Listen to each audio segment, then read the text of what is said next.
Miranda fixait le dé de son lit, observant une araignée qui tissait sa toile dans un coin. Son mari allait bientôt venir, ferait ce qu'il avait à faire et ce serait terminé. Elle essayait de ne pas repasser dans son esprit les explications détaillées que Sissi lui avait données des relations conjugales. Cela ferait mal la première fois, mais elle ne devait pas avoir peur. Elle maudit mentalement Sissi de le lui avoir expliqué ainsi. Cela ne devait pas être trop douloureux, sinon les femmes n'accepteraient jamais une deuxième fois.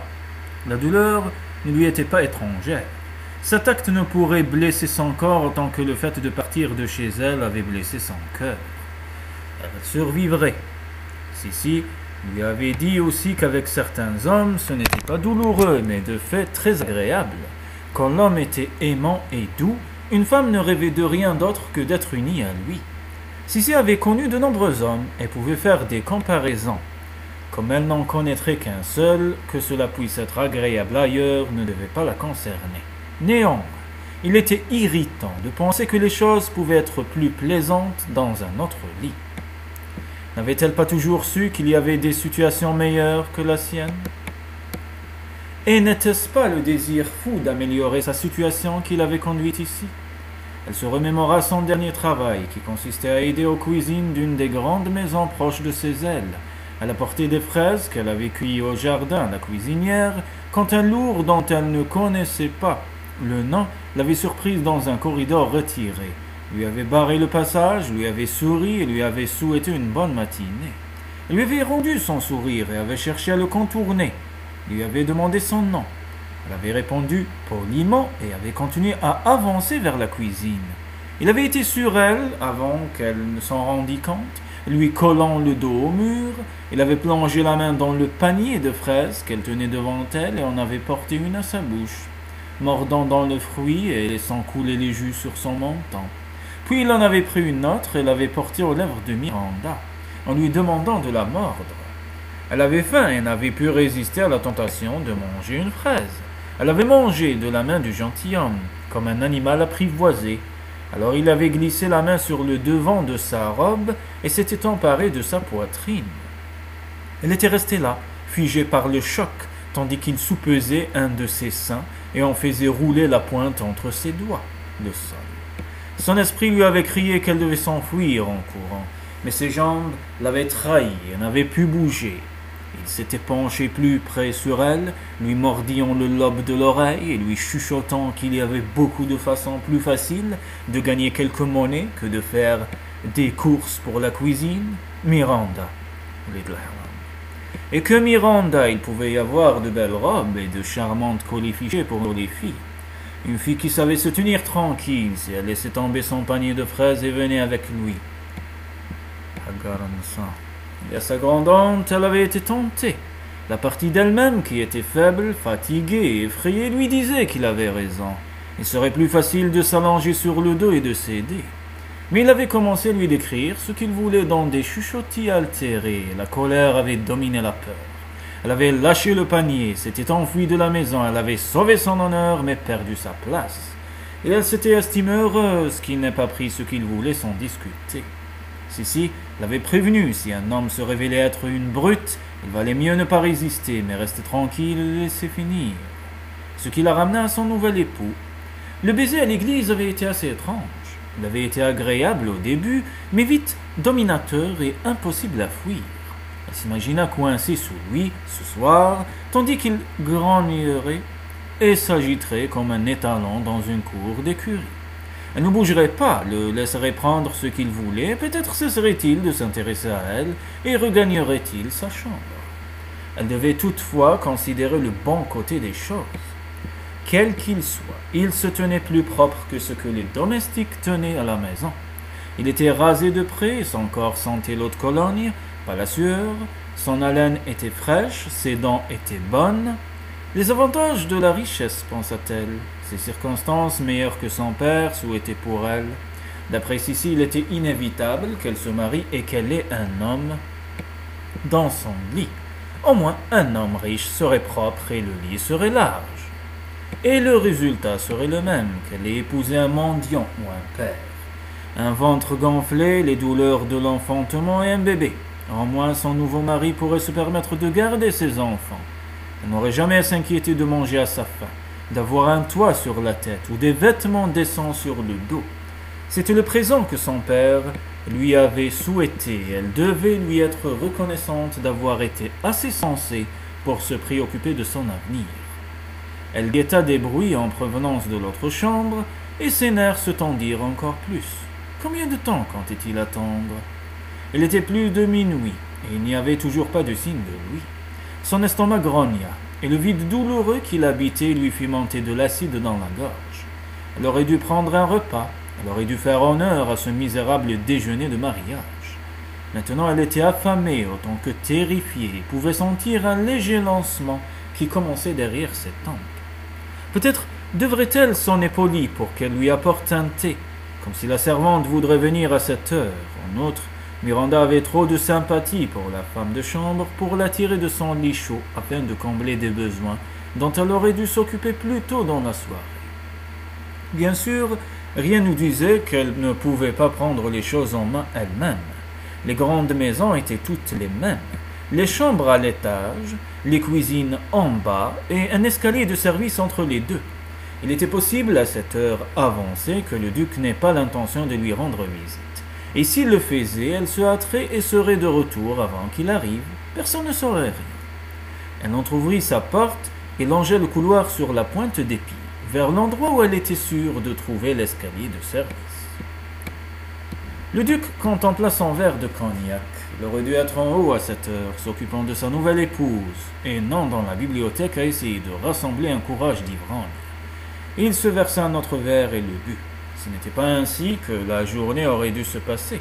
Il n'avait eu aucun désir de prendre femme, certainement pas celui de se lier à la petite oie blanche qui avait surgi sur le pas de sa porte la veille. Il aurait dû finir par prendre une décision, mais il avait savouré la relative tranquillité de la maison sans la présence de sa mère. D'abord, il remettrait le domaine en ordre, et quelque chose devrait être fait à propos de St. John. Une sorte de trêve, au moins il faudrait qu'ils résolvent suffisamment leurs vieux problèmes pour ne pas se prendre à la gorge l'un l'autre. Il n'avait pas vraiment envie de chasser son seul parent vivant de la maison pour de bon. Toutefois, ce serait peut-être nécessaire si aucune solution ne pouvait être trouvée. Il n'avait jamais eu l'intention d'amener une femme dans la situation embrouillée qui était la sienne à présent. Mais quelqu'un avait contraint Miranda à s'y frayer un chemin, et maintenant, il avait un autre problème à régler. Et il s'était fort mal débrouillé jusqu'ici, l'admonestant dans le vestibule pour des questions dans lesquelles elle n'avait rien à voir, et poussé par les ricanements de St. John à lui donner ce baiser après le mariage. Il pouvait dire, d'après la façon dont elle avait crispé les lèvres au déjeuner, qu'elle était convaincue d'avoir épousé un goujat. Et maintenant, au lieu de s'excuser et de s'occuper de l'affaire qui l'attendait, il se réfugiait dans la bibliothèque avec une bouteille de cognac. Comme si un excès d'alcool ferait autre chose que diminuer ses capacités à remplir le nouveau devoir qui s'ajoutait à une liste déjà longue. Pour le mot, cela le rendrait peu attentif et imaginait que déflorer une vierge requérait une certaine dose de finesse. Si c'était vraiment l'état de Miranda, il soupçonnait que non. Le fait qu'elle ait quitté Londres sans être accompagnée lui donnait des doutes. Il ne savait rien de la famille dont elle était issue, hormis qu'elle avait subi des torts de la part de la sienne. Et cela ne restreignait pas beaucoup de champs où il pouvait choisir une épouse. C'était ainsi qu'il avait gagné sa première femme également. Il supposait qu'entre sa mère, son frère et lui, il y avait une bonne liste de jeunes filles à marier dont les familles avaient été spoliées. Mais il ne pouvait pas prendre un harem pour réparer l'honneur des siens.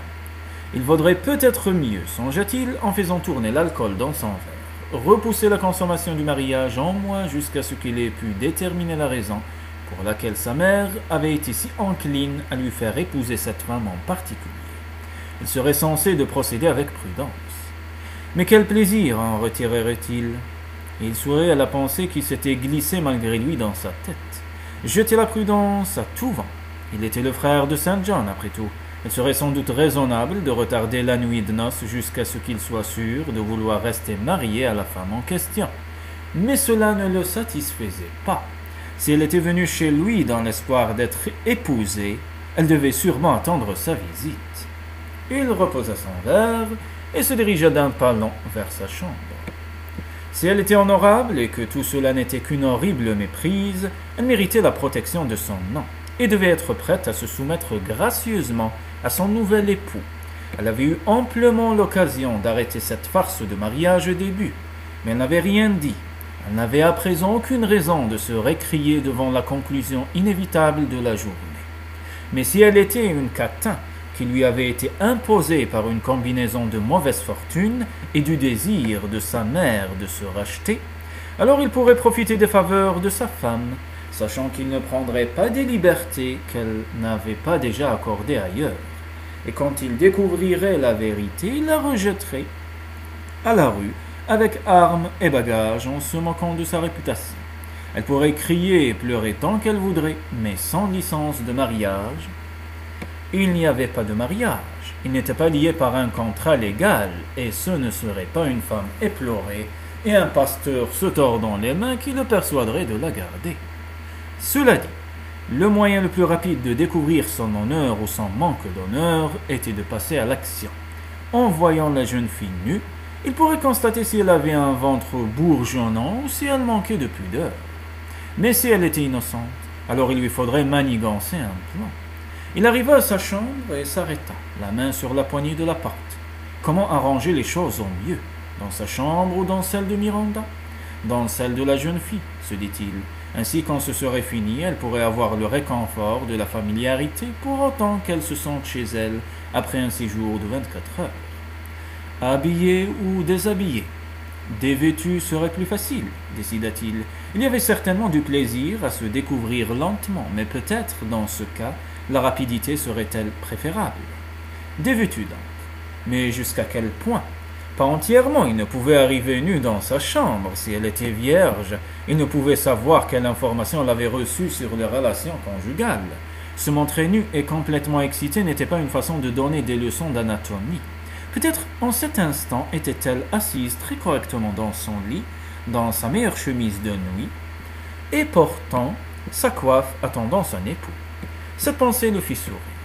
Fort bien, dans sa chambre à elle. Il arriverait vêtu de sa robe de chambre et s'assirait au coin du lit pour ne pas l'alarmer.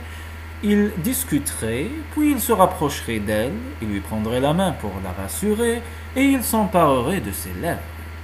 Très vite, il la posséderait et l'affaire serait conclue. Il se déshabilla sans l'aide de son valet et enfila une robe de chambre de brocart. Il resserra le nœud de sa ceinture et hocha la tête en signe d'approbation. Voilà, un plan était en place et les choses allaient se dérouler jusqu'à leur conclusion. Il ouvrit la porte de communication. Les choses auraient pu continuer s'il n'y avait pas eu l'absence d'un élément capital. Sa femme n'était nulle part. Miranda considérait le cellier d'un regard noir. Comment la maison pouvait-elle receler si peu de nourriture? Elle ne voulait qu'un morceau de pain et de fromage, mais elle s'était attendue à trouver davantage. La collation qu'elle prit semblait à peine convenir aux souris qu'elle avait dérangées en entrant dans la pièce. Du pain si rance et du fromage si sec, c'était aussi peu appétissant que le déjeuner et le dîner. Elle s'imaginait écrivant une lettre de doléance à sa famille. « Chère Sissi et cher père, je suis arrivé dans le Devon et j'ai épousé un duc et je suis plus fatigué et affamé que je l'ai jamais été dans ma vie. Je vous en prie, laissez-moi rentrer à la maison. » « Par tous les diables, que faites-vous dans la cuisine? Et pourquoi faut-il que vous criez chaque fois que vous me parlez? Se demanda Miranda en se massant les dents. Le duc se tenait sur le seuil, les bras croisés devant lui. Ses paroles roulèrent sur la jeune fille tel un torrent. « Je suis entré dans votre chambre quand on vous trouvait en train de m'attendre, et j'ai dû parcourir toute la maison avant de vous découvrir. Et ici, entre tout autre endroit, envisagiez-vous de dormir près du feu, comme le chat de la cuisine? Devais-je appeler les domestiques pour vous retrouver? N'aurait-ce pas été superbe? Faire savoir à la maisonnée que le duc a une épouse depuis moins d'une journée et l'a déjà perdue. Parce que cela ne concerne que vous, n'est-ce pas? Rétorqua Miranda d'un ton cinglant. Et ce que les gens peuvent penser. C'est pour cela que vous avez dû m'épouser. C'est la seule raison pour laquelle je suis encore ici, et je suppose que vous me le rappellerez chaque fois que je commettrai une erreur pour le restant de mes jours. Si vous voulez rester dans cette maison, alors oui, Il s'agit de mes sous. Et si je déclare que ce que les gens pensent est important, vous feriez bien de le croire et d'agir en conséquence. Mais justement, répliqua-t-elle, je ne veux pas rester dans cette maison. Quelle raison aurais-je d'y rester? Beaucoup penseraient qu'une grande maison et un duc serait une raison suffisante, grommela Marcus. La rage et la confusion submergèrent Miranda et lui échappèrent. Ces gens ne vous ont pas rencontré, sinon ils auraient changé d'opinion, car je jure que je ne me suis jamais senti aussi misérable de ma vie. Vous avez mauvais caractère et une langue trop acérée, Mylord. Elle eut l'air ambiant. Et vous avez bu. Vous ne faites que vous en prendre à moi, mais vous escomptez que je vous attends docilement dans mon lit. Vous avez été assez empressé de m'embrasser devant l'hôtel, et cependant vous n'avez montré nulle hâte de venir me rejoindre pour notre nuit de noces. Je vous ai attendu pendant des heures, et finalement j'ai eu trop faim pour patienter davantage, et je me suis rendu dans la cuisine pour trouver de quoi manger. Elle désigna les alentours d'un geste. Mais hélas, il n'y a presque rien. Quelle surprise que cette maison soit menée comme la plus pauvre des cahutes, et non comme une grande résidence. Êtes-vous aussi misérable que vous êtes véhément, pour que les repas que vous servez soient si maigres et les pièces si froides et si sales? Il eut l'air, pensa-t-elle, d'un chien qui avait reçu une tape sur le museau et qui se montrait étourdi avant de décider d'attaquer ou de battre en retraite. Et elle sentit le monde vaciller sous elle quand elle comprit ce qu'elle avait fait.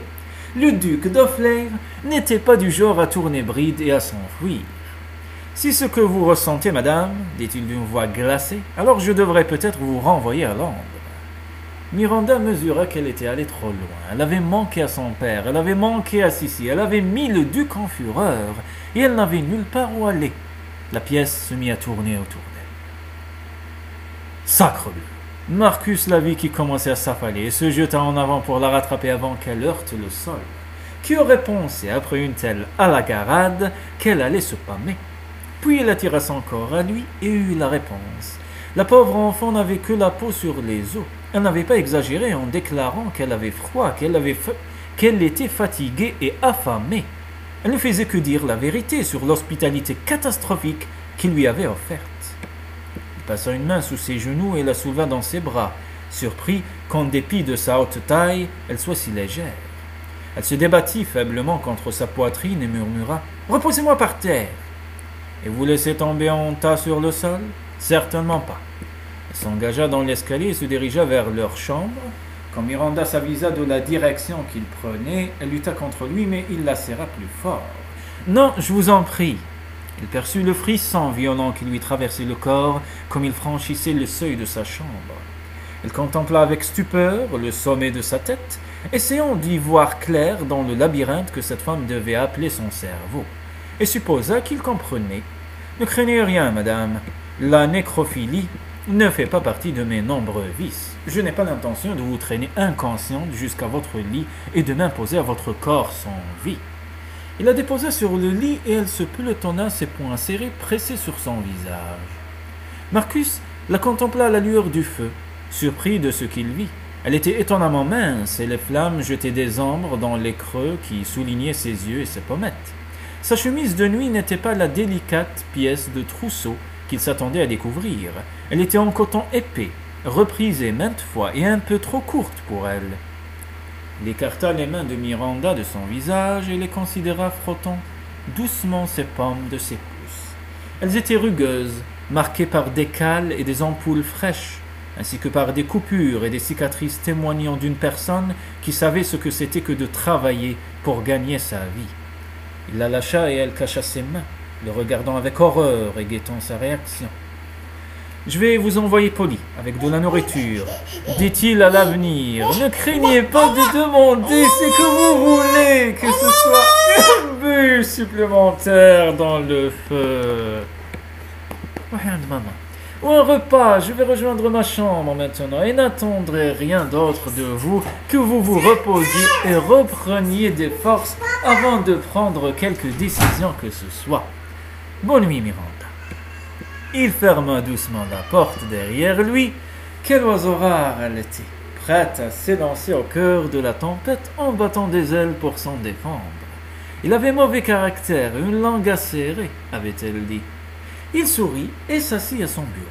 Elle avait pris sa mesure en une seule journée, et la voir s'élever contre lui dans toute sa fureur avait été tout à fait excitant, pensa-t-il, en remuant sur sa chaise. Ce n'était pas une fleur délicate qu'il craignait de toucher, ni une séductrice pleine de calculs qui avait l'intention de le piéger.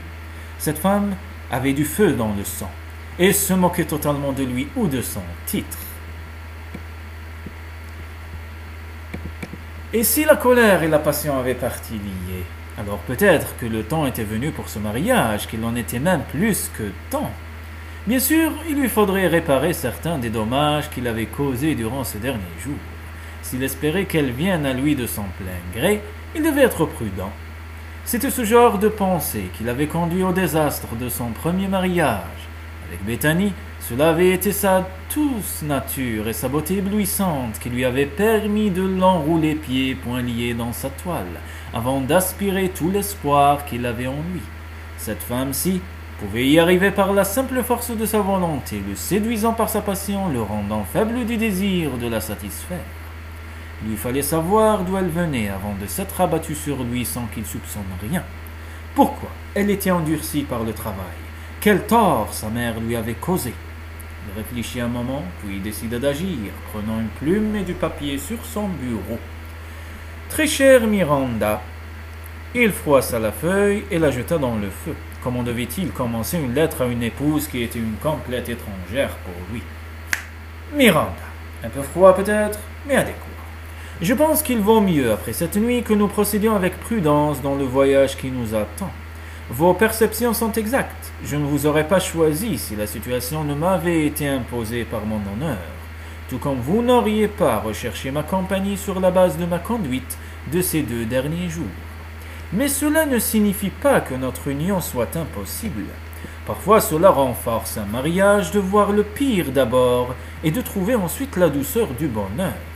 J'ai donc décidé de me rendre à Londres quelques semaines et de vous laisser seul pour que vous vous accoutumiez à votre nouvel environnement. La maison est à vous, faites-en ce qu'il vous plaît. Les domestiques sont également vos ordres. Je pense que vous trouverez qu'il y a des avantages à un titre et à un domaine, des avantages qui peuvent compenser les tristes déficiences du caractère de leur propriétaire. Passez 2 semaines seuls, utilisez-les pour vous reposer de votre voyage et pour vous approprier votre nouvelle maison avant que nous prenions un nouveau départ. Je ferai de mon mieux pour laisser ma mauvaise humeur en ville et pour vous revenir comme un mari contrit et respectueux. Et si vous décidez néanmoins que vous souhaitez rentrer chez vous, nous nous en occuperons quand je reviendrai. Il ne devrait pas y avoir de problème pour obtenir une annulation puisque je n'ai pas visité le lit conjugal et que je vous ai laissé votre honneur. En attendant mon retour, votre mari, Marcus Radwell, duc d'Offley. Il scella la lettre et la posa pour qu'une servante la place sur la table du petit déjeuner le lendemain matin. Puis il sonna son valet et donna de brèves instructions pour que la voiture soit préparée et les valets d'écurie réveillés. Enfin, il prit les lettres que sa mère avait reçues de la mystérieuse Lady Cicely. 2 semaines devraient lui suffire pour trouver son adresse et rassembler des informations sur sa nouvelle épouse.